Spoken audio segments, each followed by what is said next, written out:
Calvin Castine at the 8-Ball Billiards Cafe on Route 9 north of Plattsburgh. It's the 14th day of April 2007, and of course this is the day that Kareem Abdul-Jabbar, the former Lou Alcindor, turns 60. He is 60 years old today, and we're here for the, I believe is the 18th annual. Let me check my notes here to make sure. No, it's the 15th annual 8-Ball Billiards Regional Winter Pool Tournament, formerly known as the Northern Tier Winter Carnival Tournament. And this is the finalists. There are 8 finalists. And tournament chairman Jay Montpelier will be with us momentarily, and it better be momentarily here. It's almost 1 o'clock to introduce the participants. Hello, I'm Jay Montpelier, tournament director of the 15th annual 8-Ball Billiards Regional Winter Pool Tournament. This year we're pleased to include new players from the Glens Falls area. It was a little hectic on Saturdays driving from Comstock. Both of the following tournaments started with the help of Bill Seaver and Ken Panett. I still can't figure out how my designated driver Timmy Lord went from KC's restaurant in Comstock to the flood zone in Champlain in an hour and 15 minutes. I slept most of the way. This year we're playing on a brand new Great American pool table, used for the first time today. The format is a race to 3 double elimination. You people at home will be watching the winner's bracket. The loser's bracket will be playing on the other tables simultaneously. There'll be 2 referees on the winner's table. There'll be 1 referee on the loser's table. First, I'd like to introduce our referee this year. We have Ken Panett, Stubby Kilburn, Jason Stone, and Lloyd Lord. And they're all past referees. So thank them. Before I introduce this year's lineup, I would like to thank everyone that made this tournament a big success. It's been the best one we've had. I want to thank all the sponsors, all the players. KC's our new place to play at. I want to thank Jason for helping out with the floors and getting all set up and being a referee. Thank Kenny and Bill for the starting the tournaments when I wasn't there. Thank Timmy for being my designated driver. And I want to thank Sherry for everything that she does. And of course, without our videography man here, Calvin Castine, you guys wouldn't be seeing this on TV. So give him a big round.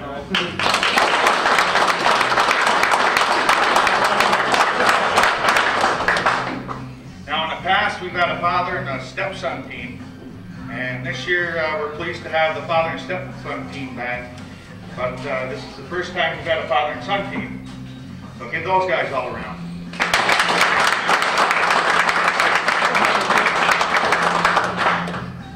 Okay, I'm going to start this year's lineup. He's won the APA-sanctioned 9-ball tournament in Latham. He plays in the Thursday night APA Granville League. He's a first-time player. He's playing for KC's in Comstock. He's from Granville. Ladies and gentlemen, Rich Straub.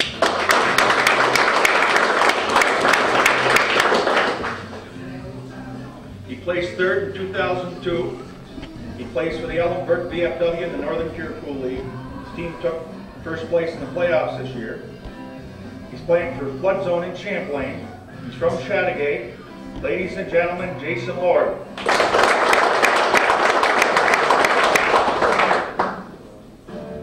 He won the Ontario Junior 9-ball championship when he was 14. It was open to players up to 19. He's played in the Can-Am Pool League for Legends and Spirits in Hogansburg. They took 2nd this year, and they took 1st for the last 8 before that. He played in the Cornwall League for Rack 'em Up Billiards, and his team took 1st place. He's a first-time player. He's playing for the Beaumont in Champlain. He's from Cornwall, Ontario. Ladies and gentlemen, Rick Lazor.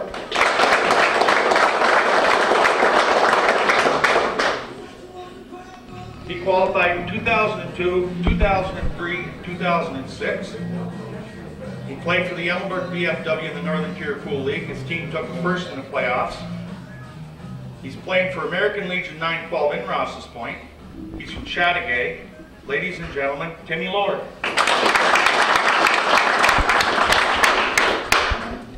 He plays Monday Night Classic Pool League for Mulligans. They took second place this year.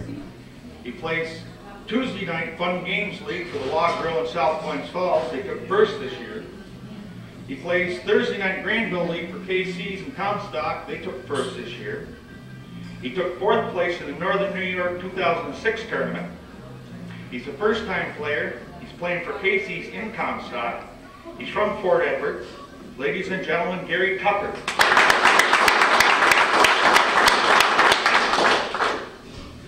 He was a finalist in 1997 and 2005. He took third in 2006. He took second in 2000-2003. He took the championship in 2004. He plays on that first place Ellenberg team in the Northern Tier Pool League. He's playing for Friendly Tavern in Keysville. He's from Ellenberg Depot. Ladies and gentlemen, Rick Drew.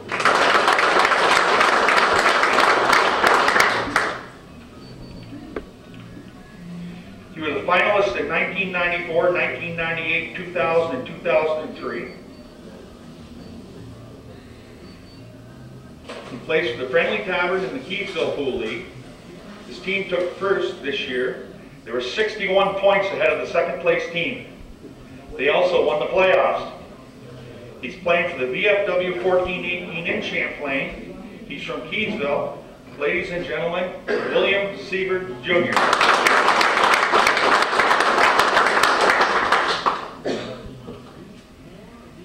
He played in the Can-Am Pool League for Legends and Spirits. They took second this year, and then in the last 8, they took first. He played in the Cornwall Pool League for Rack 'em Up Billiards, and they took first. He won the Eric Oakes Memorial Tournament for Legends and Spirits in Hogansburg. He's a first-time player. He's playing for Armin's Place 2 in Rouse's Point. He's from Cornwall, Ontario. Ladies and gentlemen, John Lazor.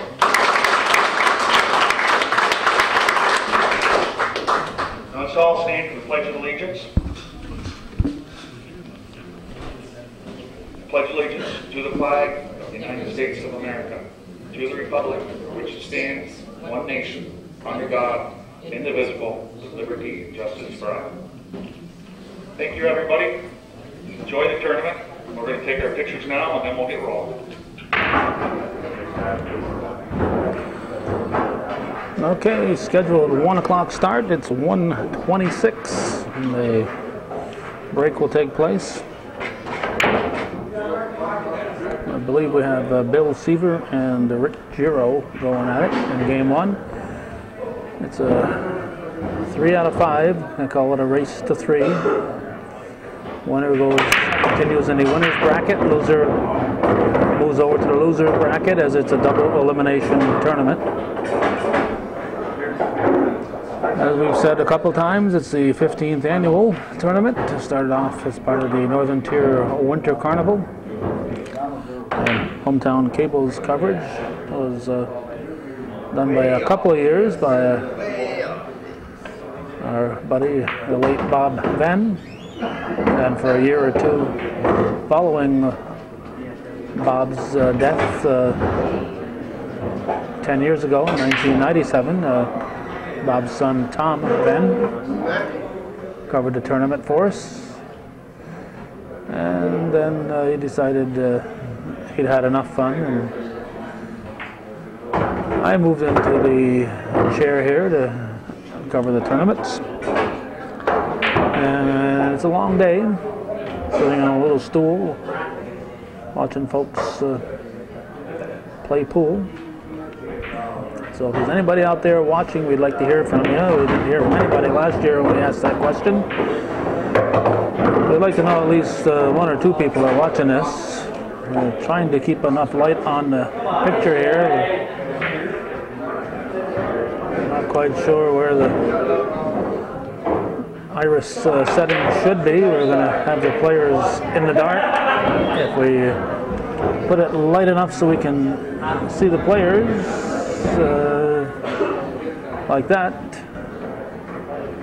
and it becomes a washout on the table. So the lighting here is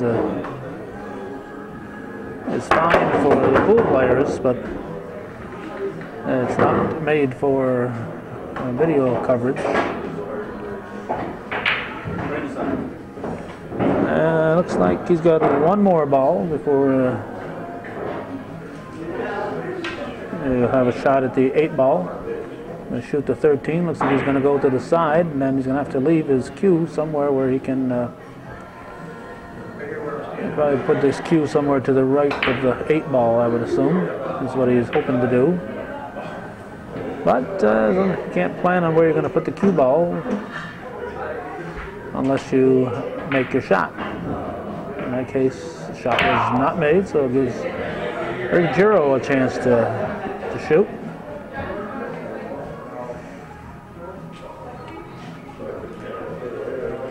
There's the Hard Rock Tournament going on. There's a number of people who are eligible.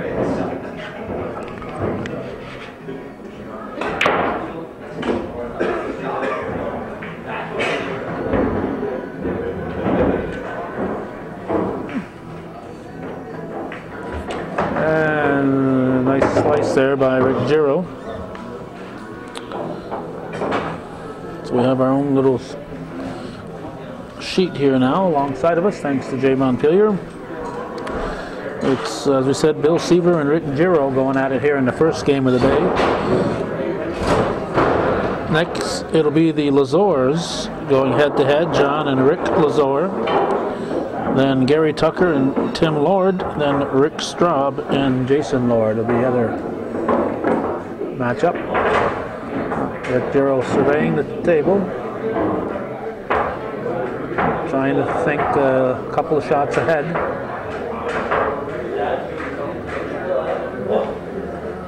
When I played pool, I was lucky I could think one shot ahead. Usually worried about the one I was shooting. But the good ones, the good players, are thinking 2, 3, 4 shots ahead. I make this one, and I'm going to make that next one, and then one after that. He's going to slice the 4 ball into the corner. He sliced it, but not quite enough juice on it. I think Seaver can cut it in there. I think he's got the angle.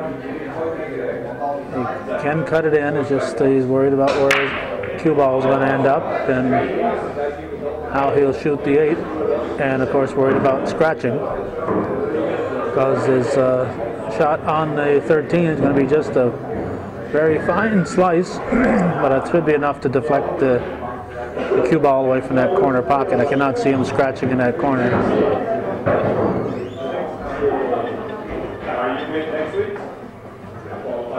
It's the 14th day. Oops, and once again, worrying about the next shot. He missed the shot he was going after. 14th day of April, 2007. For historical purposes, we'll point out that earlier in the week we had a heavy, wet snowstorm. And coming in tomorrow night, it's supposed to be an even bigger snowstorm. So, middle of April snowstorms, where a year ago when we were at this tournament, the temperature outside was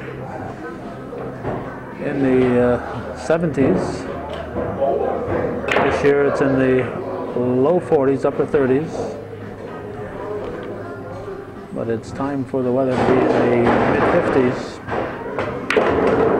Nice shot by Giro. I think he's going to go after his 6 next.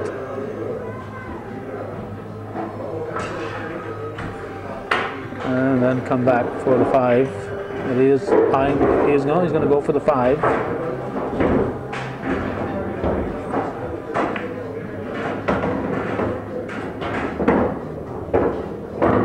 And he leaves himself in very good position for the 6 ball. And then all he has left will be the 8. But it's a must-make situation here because Seaver will have an easy shot on the 13. The marker must be put.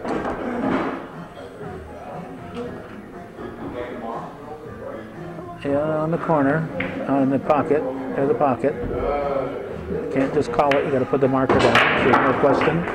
So Rick Giro gets game 1.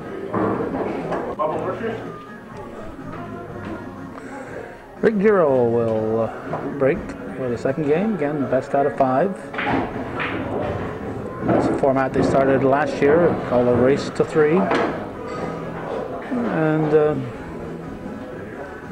by going that way, they've moved the losers bracket away from the camera, so we're not covering any of the loser bracket games.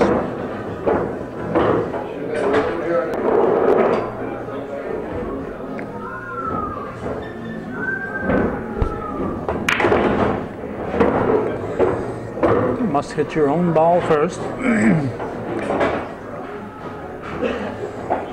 have to call your pocket, but you don't have to call combinations and kisses and that type of thing.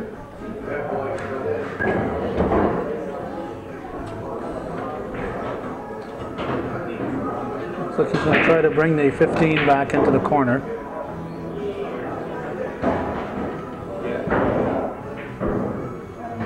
He's still thinking about it.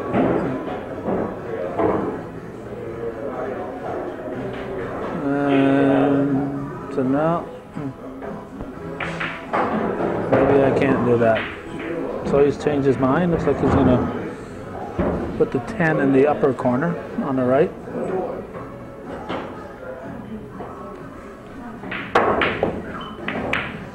And didn't do that either. Oh, Seaver will get a shot. We're going to shoot the 6 and try to put it right in front of us.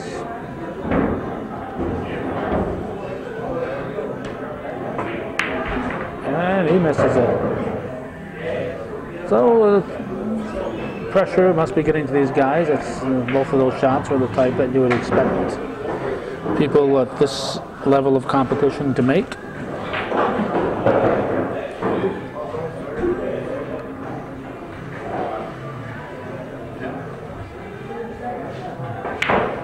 Giro has that 10 ball staring right at him. He's going to try to slice it and have it kiss off at 6, I guess. Nope, couldn't quite get the angle that he wanted to do that. He's trying to get it to bounce off the 6 into the corner pocket here.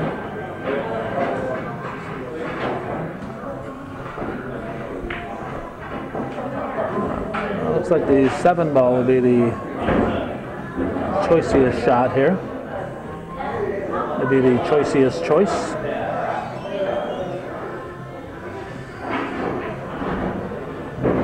That's what he's going to do.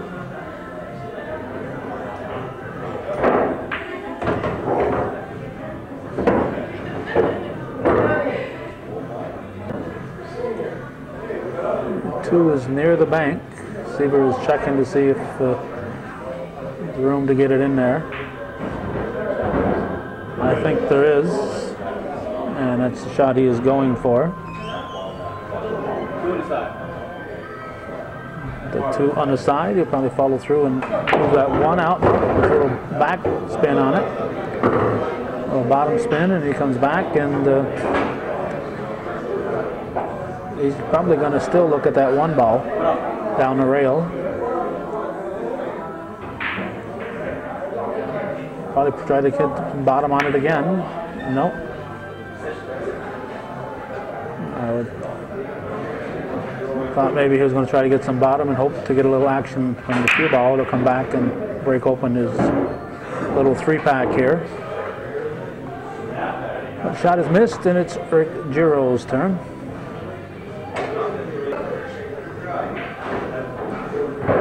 Looks like he's shooting a 9 in the side.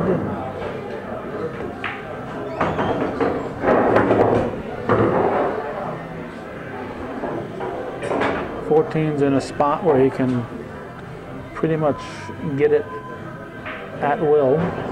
So he's checking to see if he has a shot anywhere else. He may have right here on that 15 ball.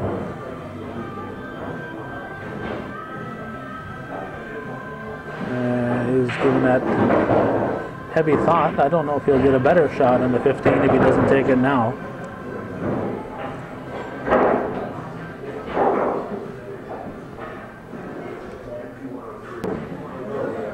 And he has decided to shoot the 15.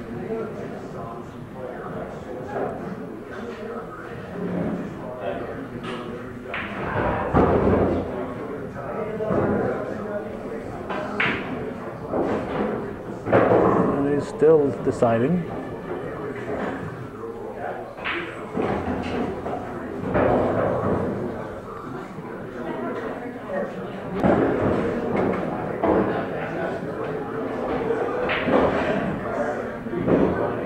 After much thought, he's going for the 15. He got it. And didn't. Well, unless he can see that 10 ball. If the 10 ball can see the pocket, that would be his shot right now, and I think he can.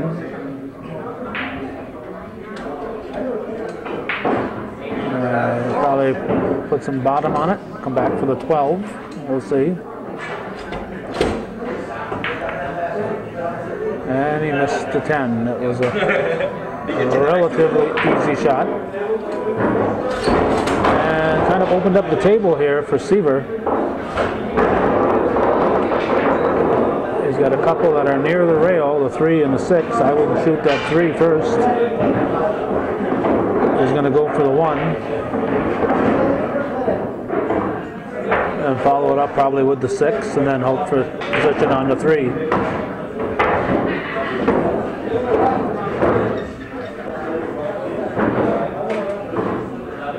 Comes a 6 ball.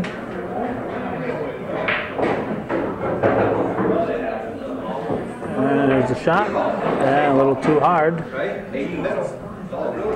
And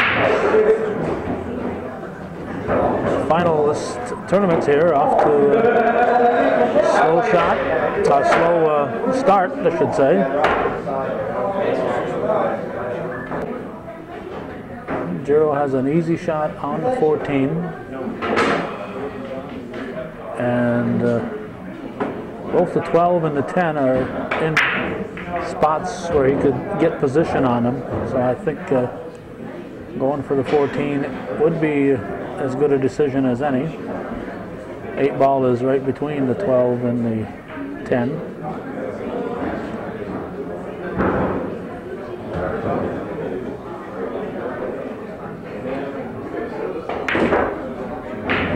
He has decided to go for the 12 ball.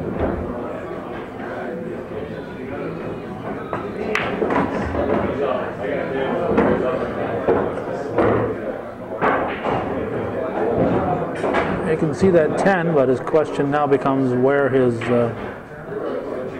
cue ball is going to end up. He's going to have to hit it fairly hard to get it out of there so he can go back up and get that 14.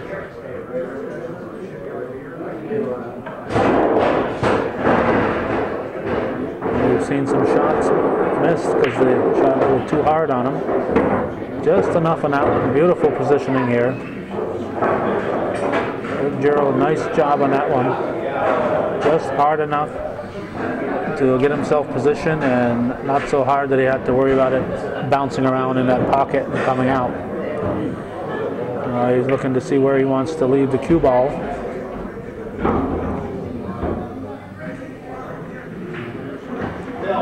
There's also an angle where we're blocked out, and in this case, this is our angle where we're blocked out.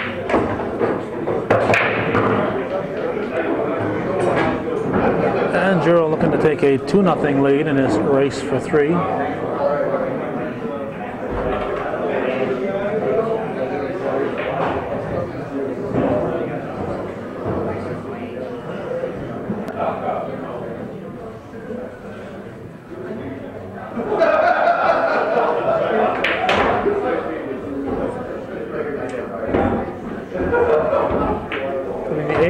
got it, and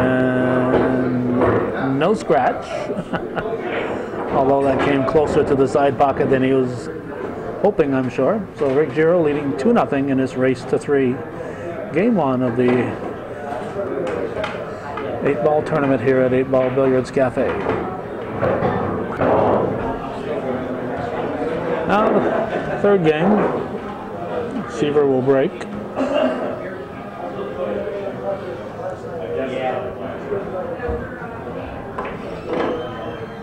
That pocket's bigger than it is. It would have been like that job when it fell, right?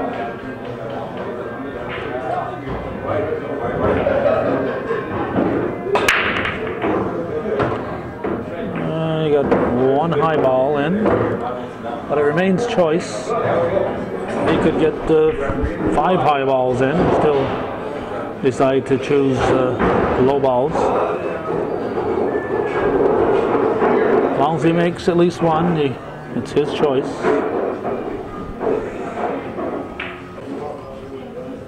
He is going to go for the stripes, and it's called the 14 in the corner.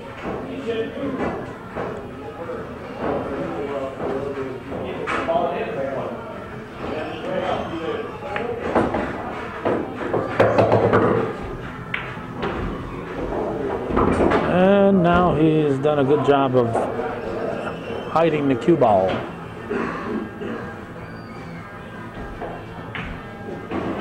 $13. He's going to try for the 13 off the rail. Apparently he can see it. No, he can't. Oh, I don't know. I can't see. I don't see where he can see it. But he hit it. I almost thought he might have gone up off the rail here and tried to get it with the cue ball off the rail coming back. Rick Giro with a win in this game could put Seaver into the loser's bracket and advance himself into the next round.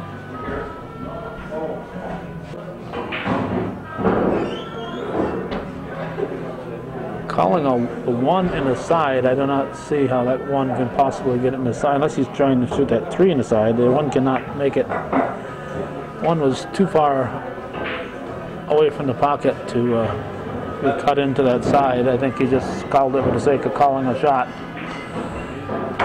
Seaver shooting the 11.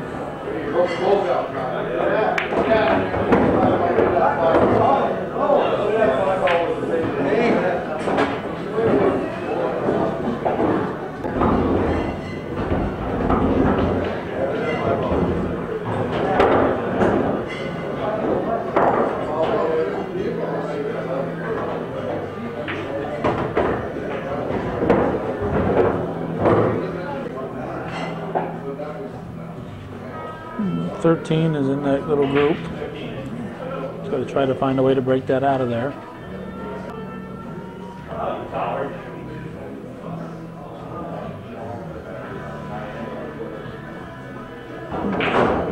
He's got 3 balls to shoot, and they're all right there. He's going to try that 14 down in the corner. Yeah, now we can't even make that 10 ball around the corner.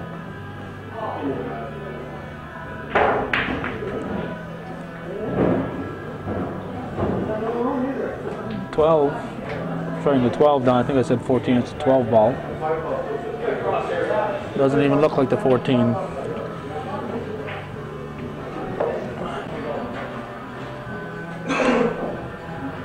Looks like the 5 ball is closer to the bank than the 4 ball, so that'd be a tough combination. I believe he can see the 7 ball.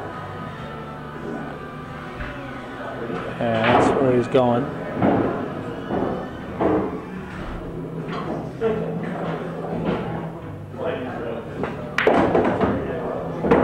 And now, this is a tough combination because from here it certainly looks like the 4 ball is further away from the bank than the 5 ball. And anytime you use a combination, it's tough.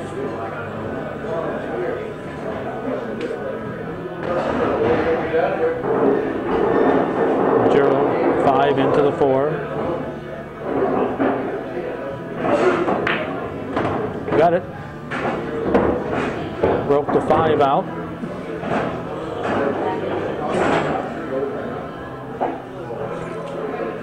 And now he's going to want to hit that 3 ball in, but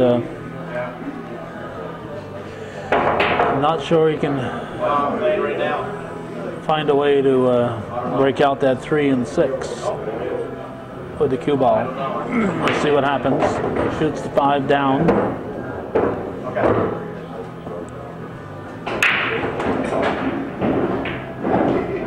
Into the corner. Now he's got the 1.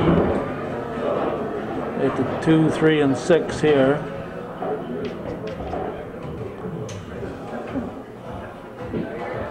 I'd hit that 3 ball and call the 2 in the corner. Make people think I know what I'm doing.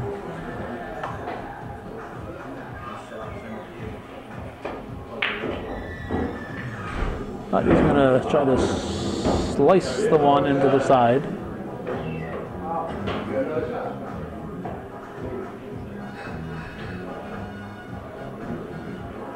And now looks like he's still trying to decide where to put it. All right, shooting the 1 ball. I just wanted to break those out and hide the 8, and I think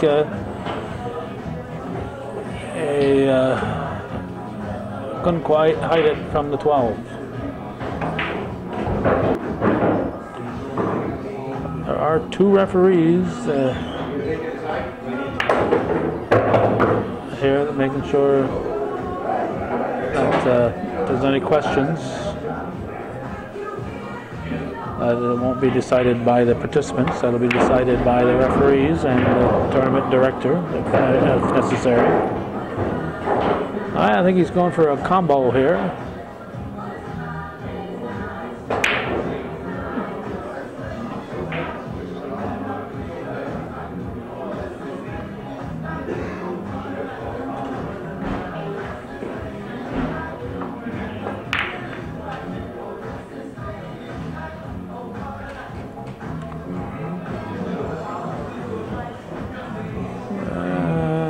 Left Rick Giro a nice little mess here.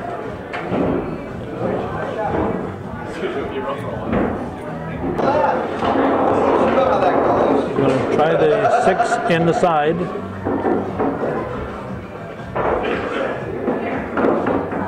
Didn't even come close. But he may have managed to hide the cue ball.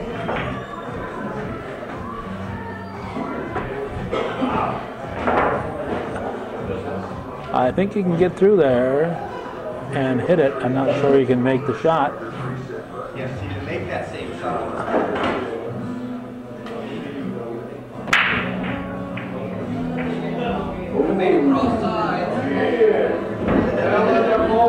It will be blocked out on this one.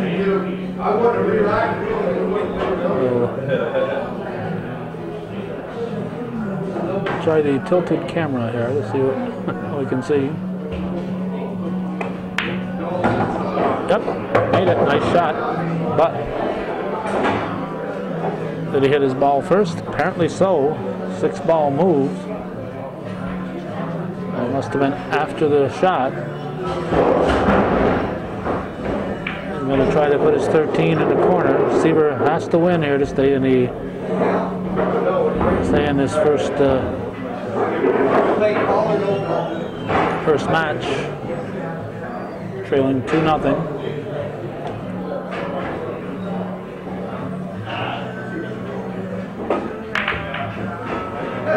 I have no clue which ball he hit first.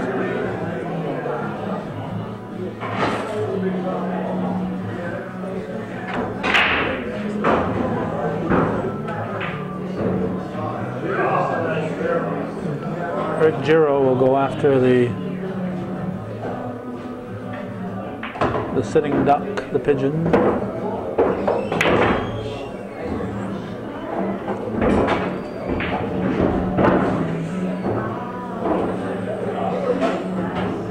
Hopefully he's got himself position here.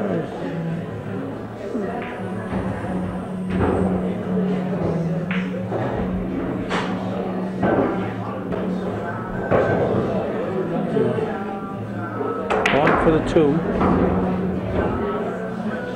in the corner.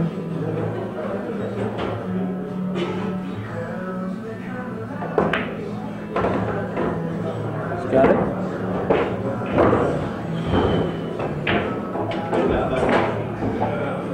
There's the 1 and the 3.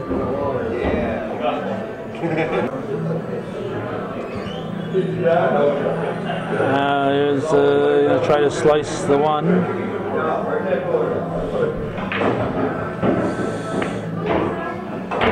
And he did it. Now he's got the 3 ball way up, and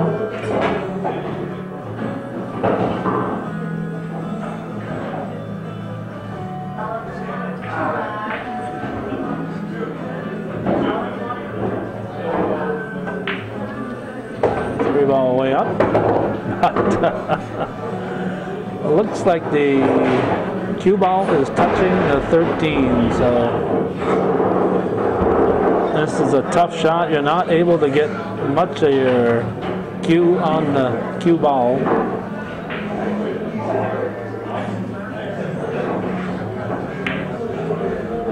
Gives you a very small area to hit. And it's a long ways away from the pocket, so this isn't a little tap in. He's got to put some oomph behind it. And he's got to do it without touching that 13. If that 13 moves, it'll be a scratch on the 8. And you got to be careful about English taking that cue ball and spinning it into a pocket. He gave it a good try. About without making it, it's about as good as you could hope for. Just put the cue ball way up here against the rail. So he's giving Seaver a tougher shot on his 13.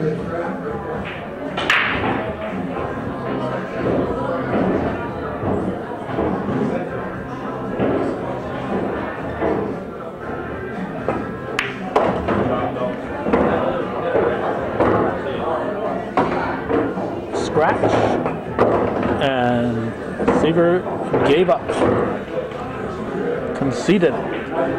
Didn't even let Rick shoot the shot. He conceded it.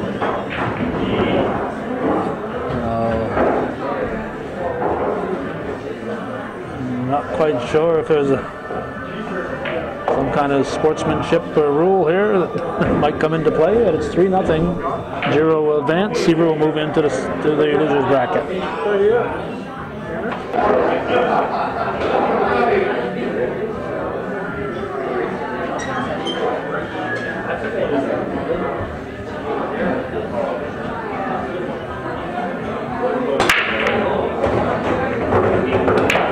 Alright, we are struggling. Oops. We are struggling to adjust our light here.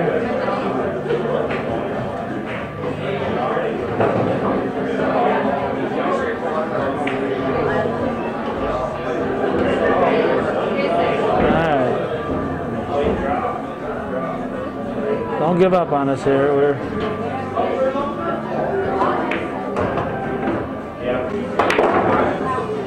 We have to shut off here as we attempted to.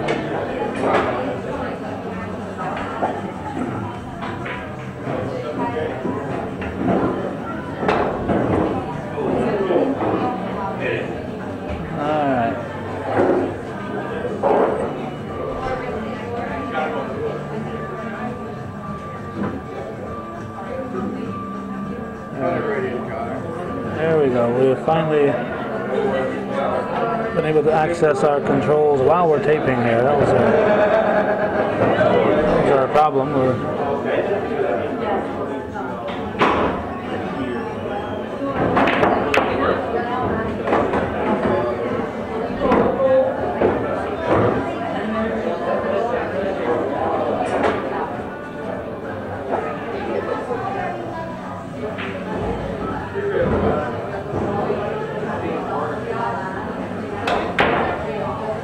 Okay, we think we've got our light where we want it. Trying to do this on the fly here. We've only got one camera and very little time between shooters.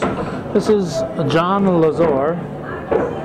He's competing against his son Rick Lazor. It's all a matter of the draw. They drew pills today to decide who's playing who. And it looks like he has shown Junior how the game is played as John Lazor takes game. Whoops, I can't say he's taking a game one yet. Now he's taking game one.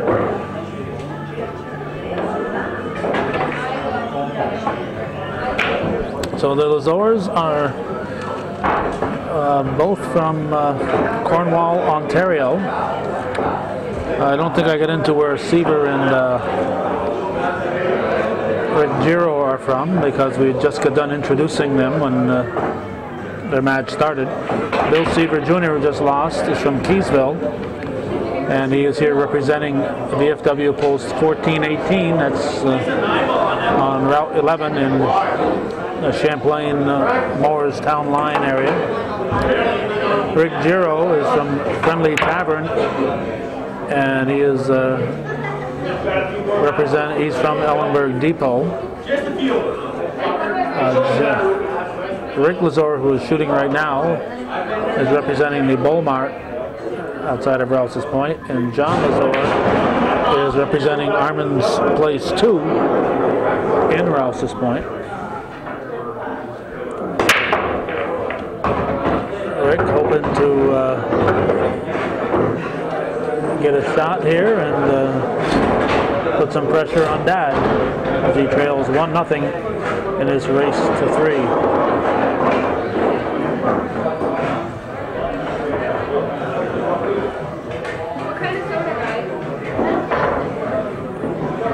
I don't think he can get that 6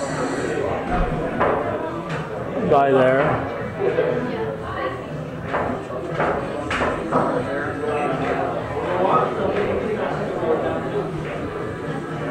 Well, he's going to shoot the 4.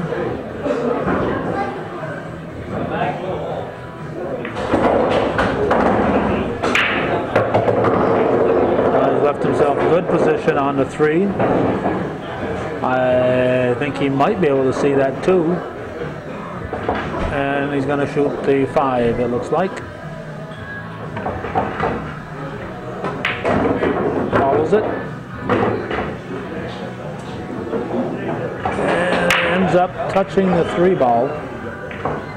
Let's adjust our light a little bit here. Looks like with the setting we got, we're getting a yellow light instead of a white light. 2 balls.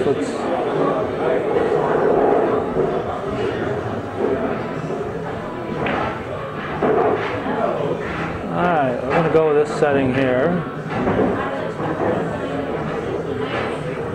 It's like a more natural color on the whites.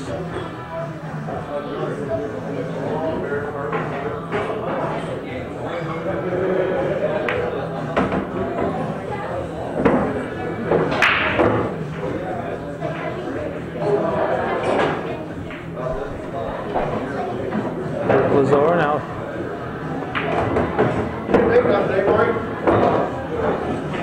Got a shot at the 1. Needs to get position on the 3, then it'll be just the 8 ball left. Gets good position. Looks like both of these fellas can shoot. When Zay Montpelier was going over the list of accomplishments, it sounds like they've both had successful careers.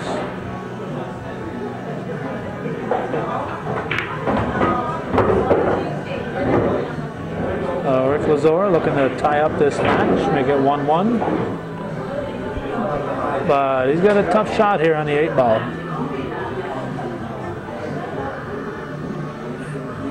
If he tries to slice it up there, he may or may not be able to see that pocket, but he could scratch so he's got a tough shot there. He's going to try to put it up there and do it without scratching. So I imagine he'll put some top right on it. Try to follow it so it doesn't go into the bank. Top left, excuse me, top left. Oh, he's going to double bank it. He tried to double bank it.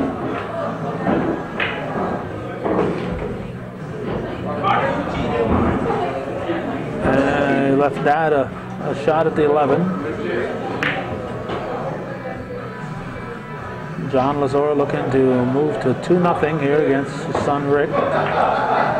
Missed the 11 ball. Rick can see the 8. He's got a lot of green. And anytime you got that type of a shot, you got to worry about a scratch over on the right side of the table.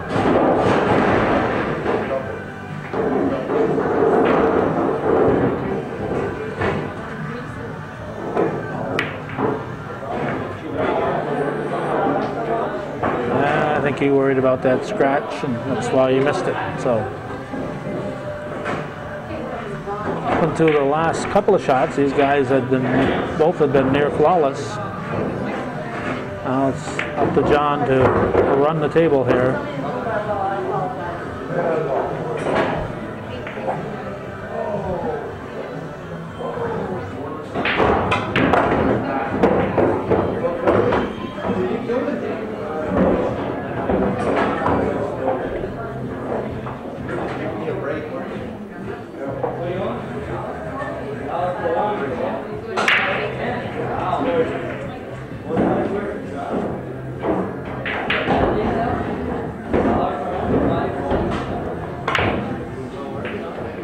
Shooting the 9.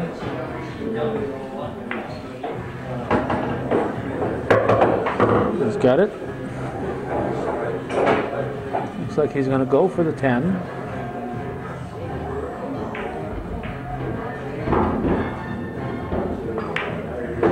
He's got it. Came up a little too high. He's going to have to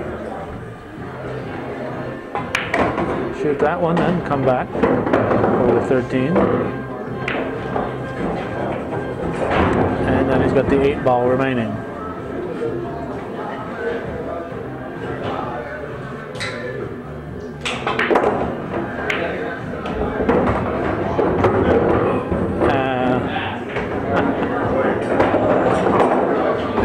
It's ball in hand for Rick Lazor. He's going to go on the side. He's going to take the closest pocket. I'd put that cue ball right on top of it. Well, it's 1-1. The Lazors are tied here as Papa John scratched and left his son the ball in hand on the 8.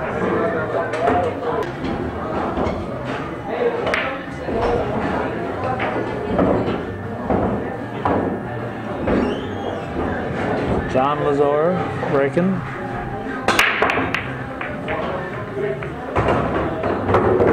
I heard at least one fall, maybe 2.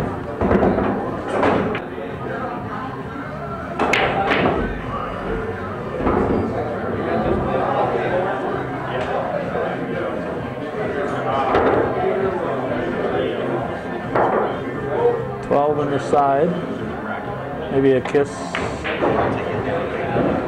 Didn't go.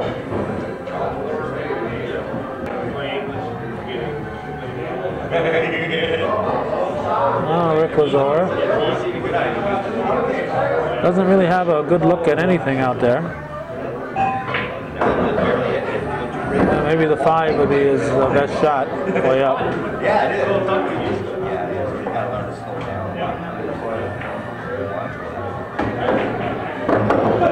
But when you do it there,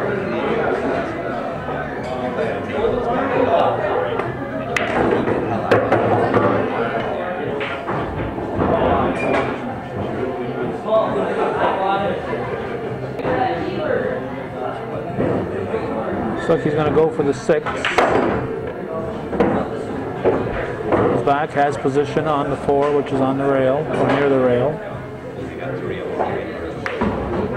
And he's looking at that 3 ball, but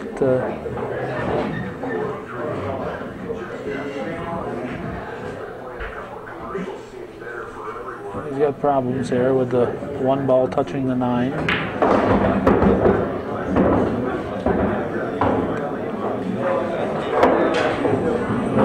To try to break out that 3 a little bit with this shot. Let's see. No, wasn't able to put a backspin on it. But he can see the 3, and I guess he thinks he can put it in that corner. And that might allow him to follow through and disconnect that 1 and 9. He gets the 3, but he is not able to do anything with the 1 and 9, and he is hidden. Has to touch his ball first. After touching the ball, there has to be some kind of action off the rail unless the ball goes in. So he can't just, not that I think he could do it anyway, he can't just come off that rail and touch the 1. He's got to also have some action, could have enough on it that a ball hits the rail after. He'll try some spin. He got it. Nice shot, but wow. What a shot. What a shot. Not only touched it, he put it in.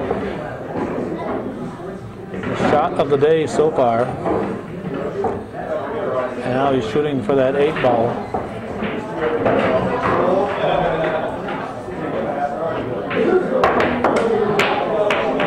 Cue ball goes off. It is a scratch. I think it's just ball in hand. Nope. Scratch on the 8. Scratch on the 8. Is the end of the game. So Rick Lazor scratches on the 8, and John Lazor takes the game.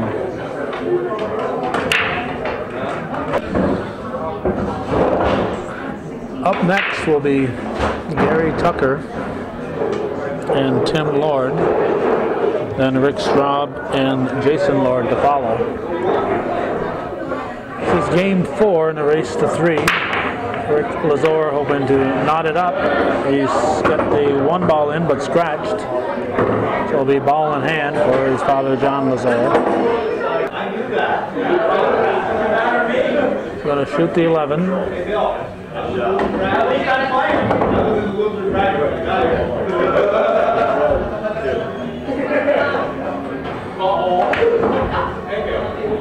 Thinking about the 14.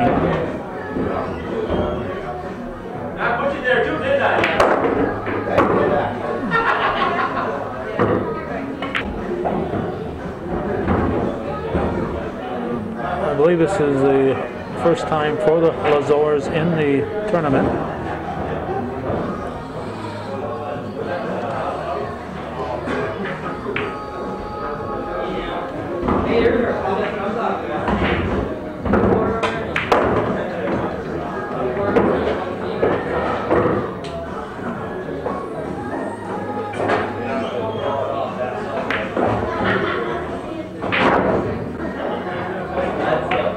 Shoot for the 14.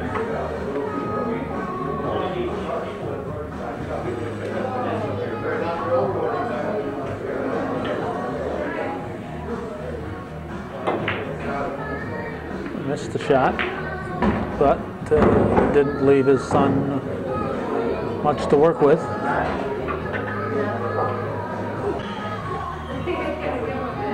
Probably has a shot at the 6.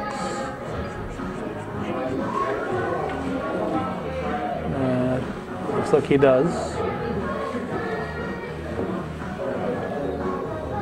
So that gives him an out, gives him an opening shot.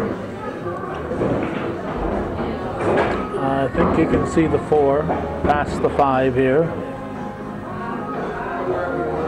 Or you might try to combo it, but anytime you go for a combo, you get that extra chance for an error.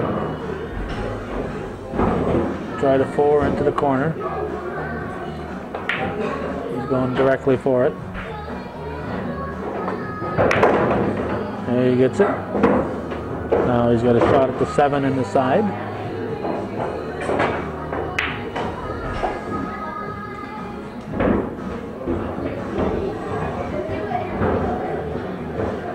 And he's looking at the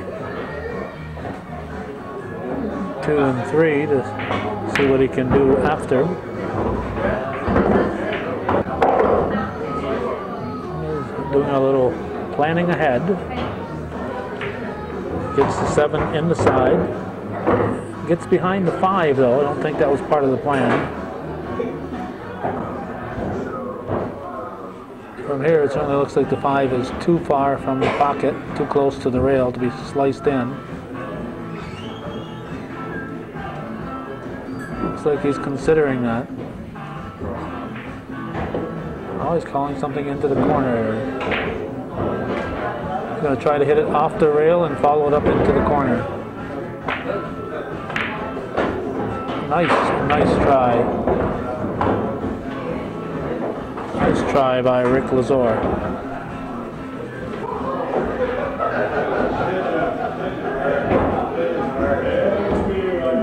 John Lazor.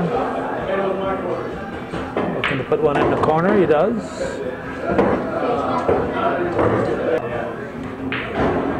It's a 14 and 13 near the rail. He's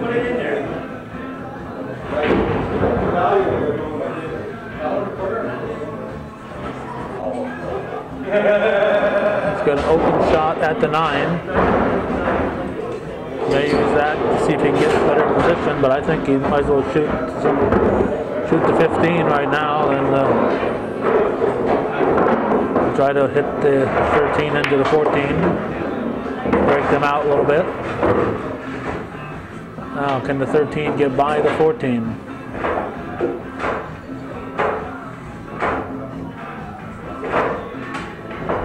He's still got that 9 as a possibility up there.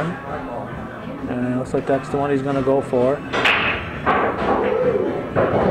The 8 is near the 5 ball, so he's got to sometime or another get that 8 away from the 5 ball. But he has hidden himself. He has hidden himself. And he cannot come off this rail here. He thinks he can see it. He'll try the 14 off the rail.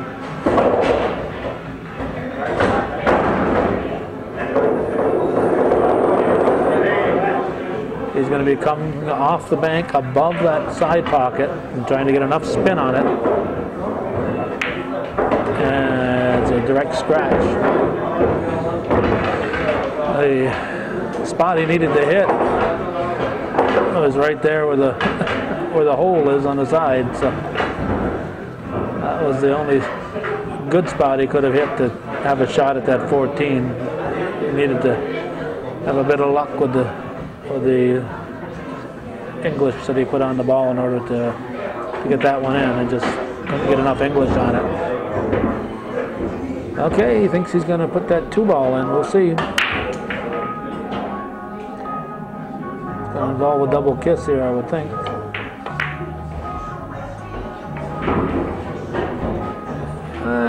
He wasn't too concerned. I think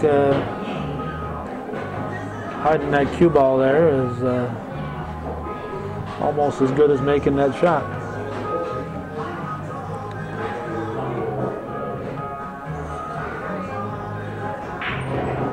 I believe he can hit the 13, but hitting it and doing something with it.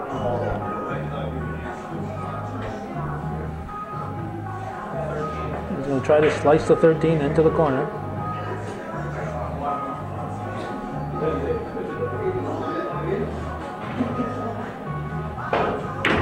come off the rail to do it. Looks like he's going to try to go below the side pocket. Hit his ball first. That's all that matters. As long as he hits his ball first. He hit his ball first. The 13 went in the pocket he called. He got the 14 for a bonus.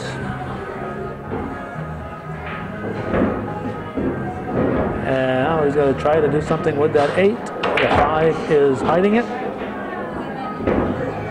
It's an easy shot without that 5. And there's no ball in hand here. He's got to play that cue ball right where it lies.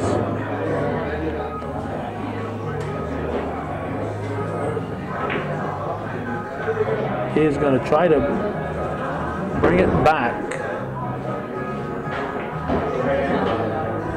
Got to hit the 8 ball. Do not understand what he hopes to do here. Nope, he hit the 5. It's a scratch, but the ball did not leave the table, so it's a ball in hand. So even though he scratched on the 8, it wasn't like when his son scratched. So ball in hand for Rick Lazor. Makes short work of the 5. He shot that little too confident here. Left the cue ball against the rail. He a little over anxious, I think, on that shot. Could have left himself in better position, but he was anxious. And now he's in position to tie this match here at 2-2 and send it to a decisive 3rd game. He's going to put the 8 ball in the corner. We're going to be tied at 2-2 if he does it without scratching and go to a decisive game, and that's what's coming up right now.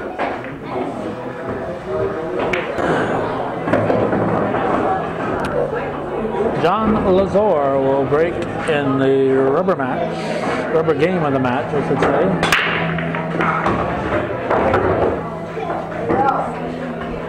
And he scratched. Will be choice and ball in hand for Rick Lazor.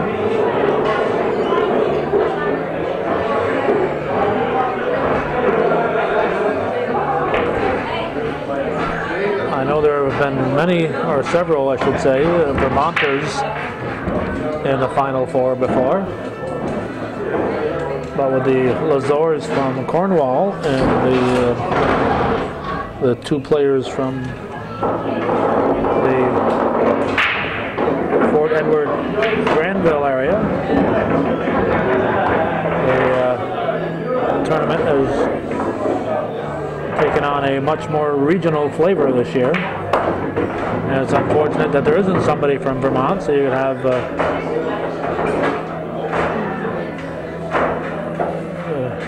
very regional flavor to it.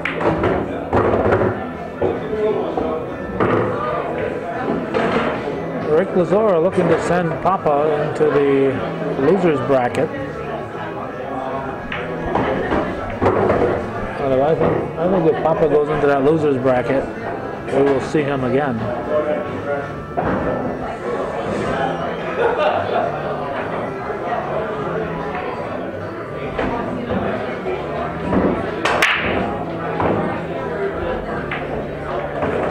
The 2. So he's got 3 left. He's got the 7, the 3, and the 6. And the 8 is right there in the bottom left of your screen. Now look for the combo to get the 7 in.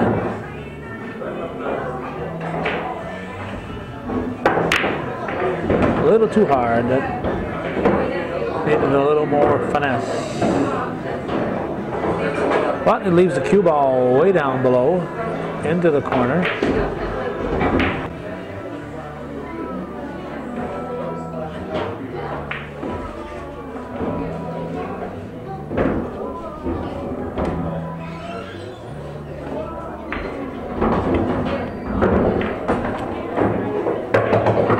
combo. And not a particularly good leave.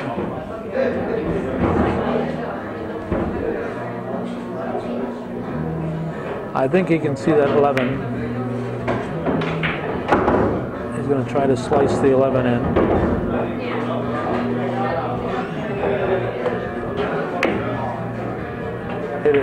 Hit too much of it.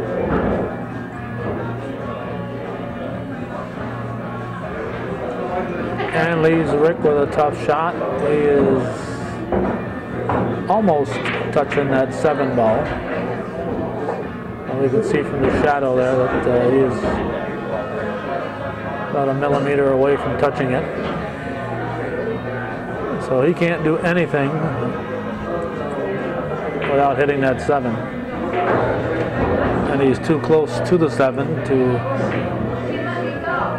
decide where he hits it.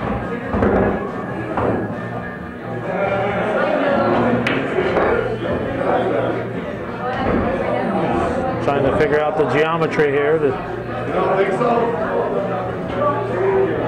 Yeah, right, okay. I'll go with you.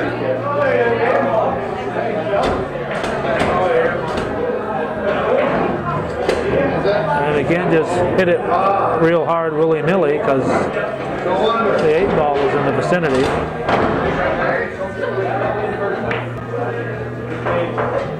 He's going to try to put the 7 in the corner.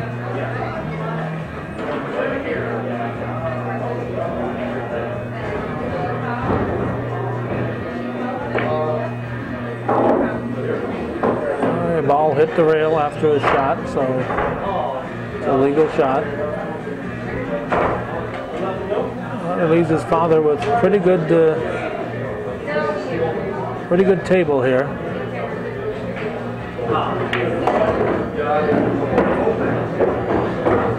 Balls are all spread out. Even though he's had 5 to put in, they're all doable.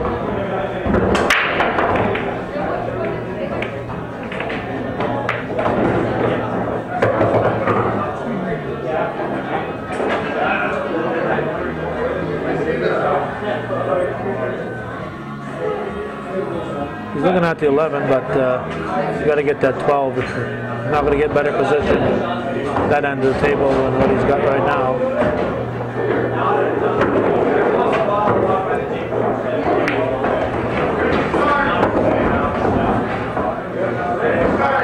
Now he may want to shoot that 11. The 11 is an easier shot than the 9, so for that reason he may want to go for the 9 because he can make the 9 from where he is. But what he's hoping for is to get better position on the 9. Looks like he's going to try for the 9 because the 11 is a shot that can be made from a couple of different spots on the table, but no. He's going for the 11, hoping to get better position on the 9.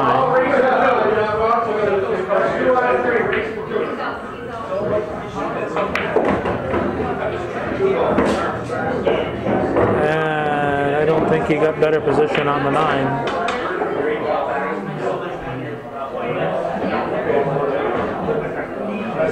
He can hit it, but putting it in is another thing.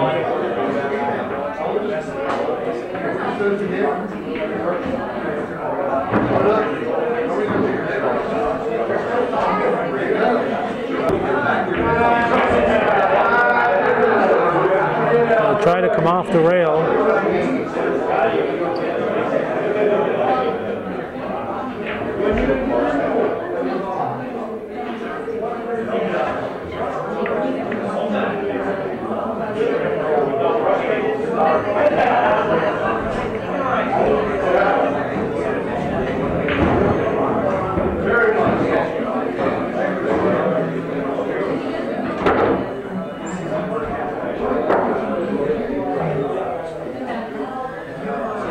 Rick Lazor will shoot the 6 into the side.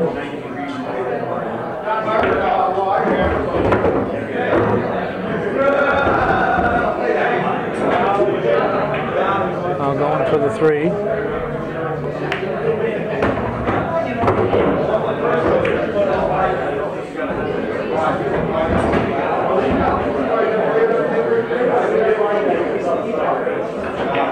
7 in the corner.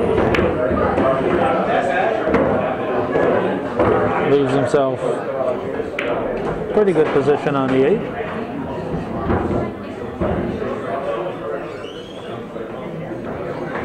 That's to avoid the scratch.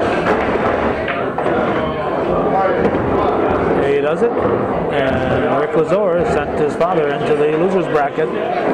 I would not be surprised to see John Lazor back in the winner's bracket later on. Okay, third match of the opening round in this finalist tournament at the 8-Ball Billiards Cafe, April 14th, 2007. Breaking is Gary Tucker. He's from, I believe, Granville. Let's see, Gary Tucker is from Fort Edward.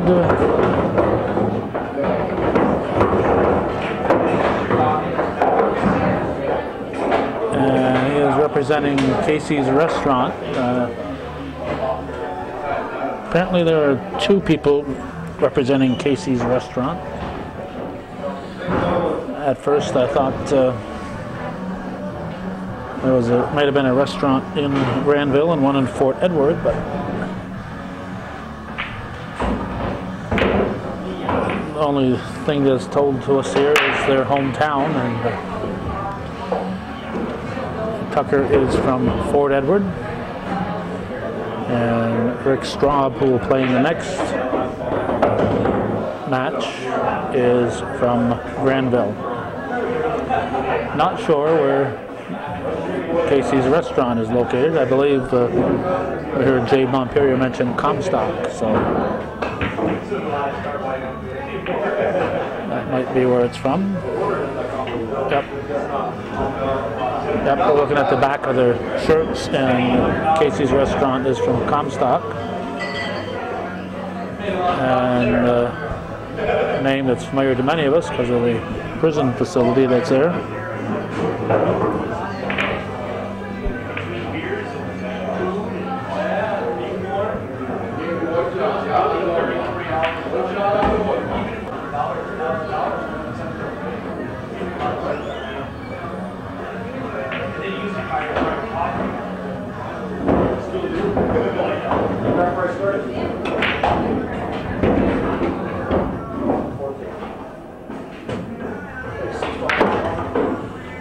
Alright, going to try to put the 6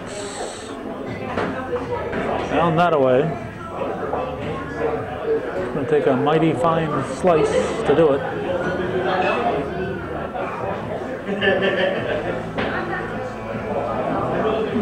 Cut it real tight. Not sure he can put enough on it, cutting it that tight, but he does, and he gets it in. Nice shot by Tucker.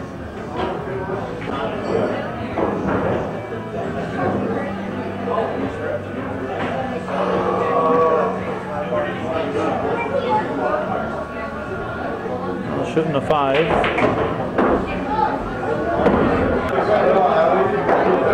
Or blocked out. Looks like he's going for the 3. He did.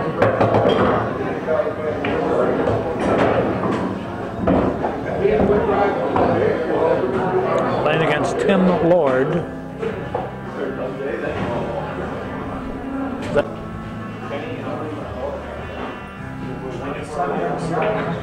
We'll shoot the 7 in the side. Sliced it in, knocked the 2 out. He's got a shot at the 4 or the 2. He might follow the 2 down. I'm going to go for the 4, the one closest to the rail.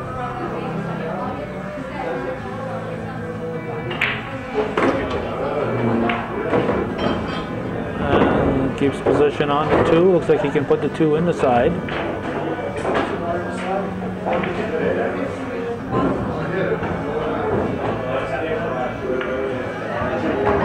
He does.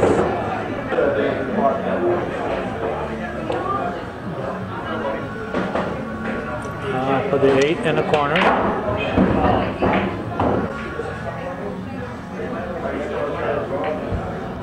And Tucker takes game 1. Tim Lord might get a chance to shoot next game.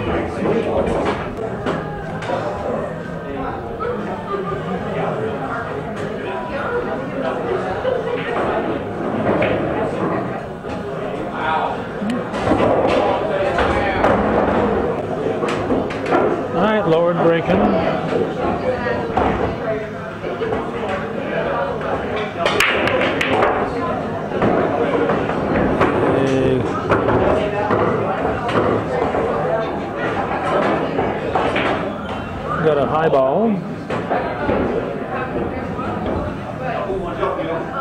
They've got one of each. Looks to me like he got one of each, but it's his choice anyway, as long as he makes one. Our third match of the day.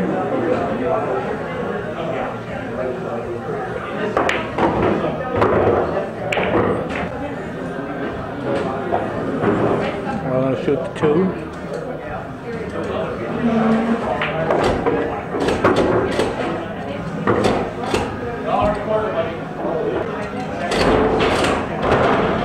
Five might be his best shot here, but nope, he's going elsewhere. And not sure what one he put in, but he put it in the side right where he said he would. Now he's going to combo into the 5. Nice shot, double combination. Got a shot at the 3. On the side, I think I said to put the 5 in the side. He put the 5 in the corner. Try to put the 3 in the side.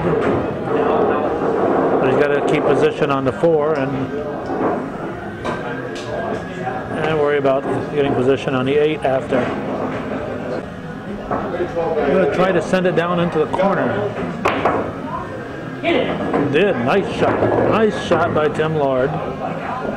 Gets himself a good position on the 4. Looks like he's been practicing here. Now he can shoot the 8 down below. Looking to knot this matchup at 1 each. She's got it. Nice shot by Tim Lord. 1-1. Okay, Tucker will break in game 3.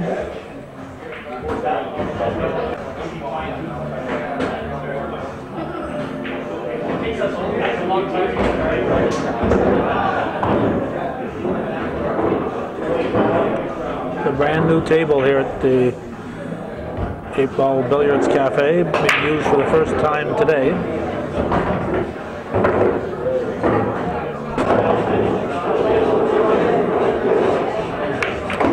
In the corner.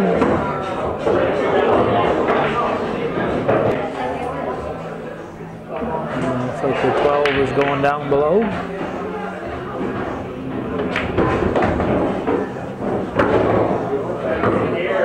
Has a shot at the 15.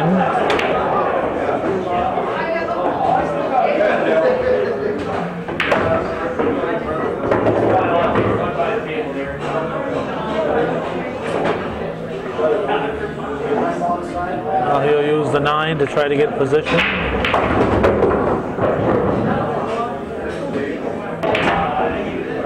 Send the 14 down below. Got the 11 up here in the corner to get. Nice shot. The 8-ball is right here. Shooting the 11. Gets the 11, and he may have left himself a straight-in shot on the side for the 8-ball. Looks like Mr. Tucker has played a game or 2 also. Tim Lord will break next, and he's going to try to make sure that Mr. Tucker doesn't get a shot in the next game. So Tucker runs the table again, and it's 2-1 Tucker. All right, Tim Lord knows he's going to have to, scratched on the break. Ball in hand and choice for Tucker. And Tim Lord knows that he is in trouble.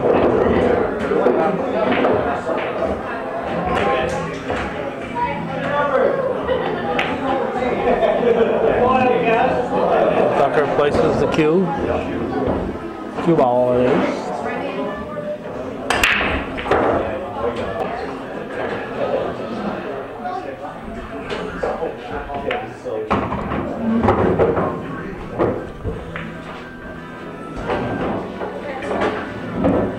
Got a little problem here with 12 and 15 being near the rail and surrounded by solids. He's got to find a way to break them out of there. 13 in the corner. He's got it.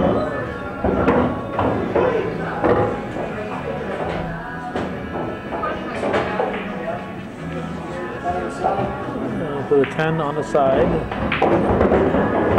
A lot of oomph on that one.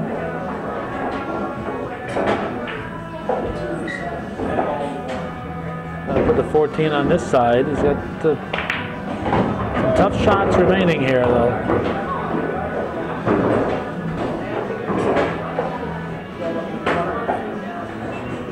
Can't hit that 7 first. Can't hit that 7. 7 stayed right there. Nice shot, but can he do anything with that 15? I'll try to bring the 15 off the rail. He's got the 11 down here, and of course the 8 ball is up here. I'm trying to bring 15 back, put it off the rail into that side pocket. He does. A nice shot.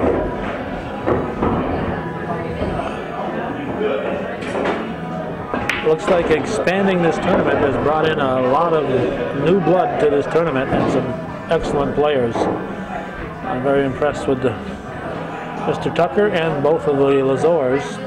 First time we've seen those 3 gentlemen. Seaver, Giro, and Lord are regulars in the tournament. And he avoids the scratch, but can he see the 8? He's going to try to bring the 8 back down there.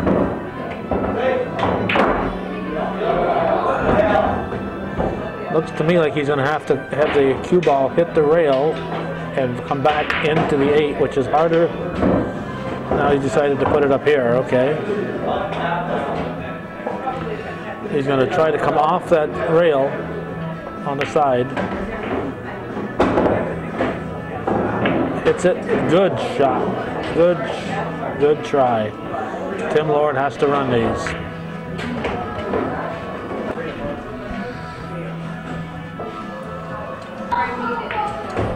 The lefty shooting a 3. He knows he's got to run the table.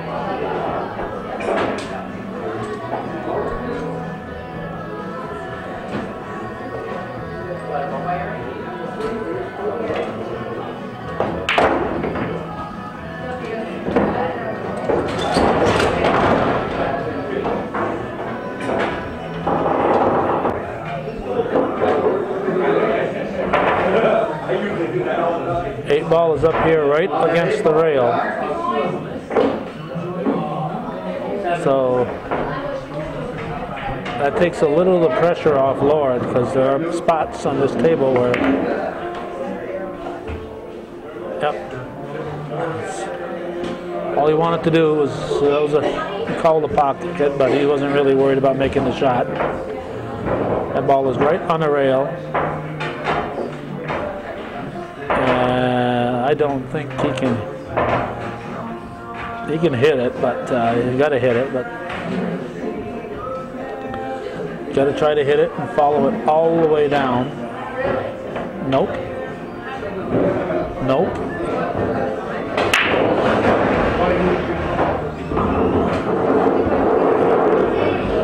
He's going to try to go off the bottom rail and come up.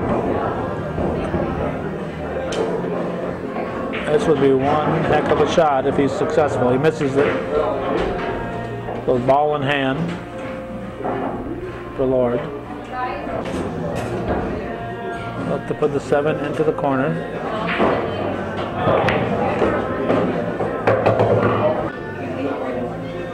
Now the 6 in the side. Follow the 4 up into the corner. Cannot afford to miss. He'll go for the long shot, 2 ball. I'm going to tie this up. Shooting the 1.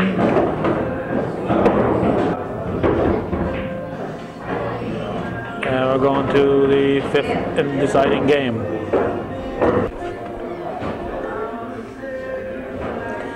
Gary Tucker breaking to start the rubber game.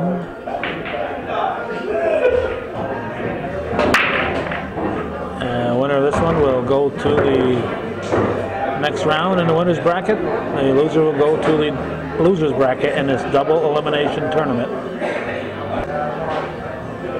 This will be the final game that we'll show in this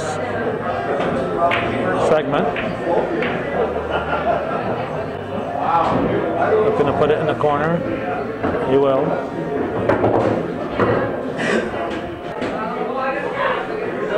I'll send the 11 down into the other corner. Missed it. Missed it. I haven't seen Tucker miss too many shots. That was one.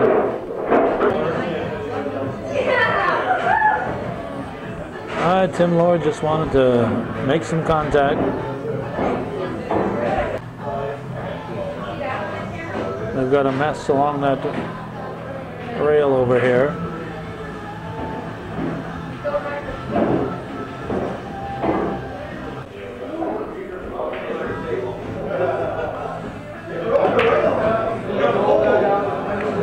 He has missed 2 shots, 2 doable shots in a row, looking to get position.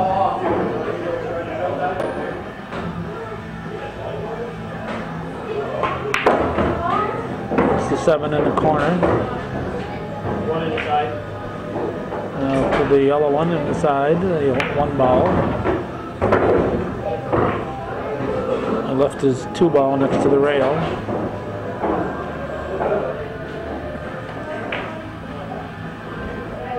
Put the 3 on the side.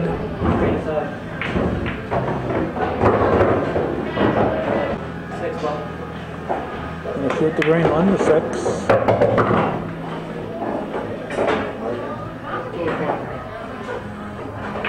He's got a shot at the 2. Left himself good position on the 2. Nice shot. And he's got position on the 5, and he can win this one. Tim Lord stepping up here. Got a tough opponent. He's stepping up, but he's going to leave himself with a tough shot here. I'll try to put it in the side pocket. What a shot by Tim Lord to win this one and send Gary Tucker into the loser's bracket. Tough opponent, and Lord stepped up and wins it 3-2.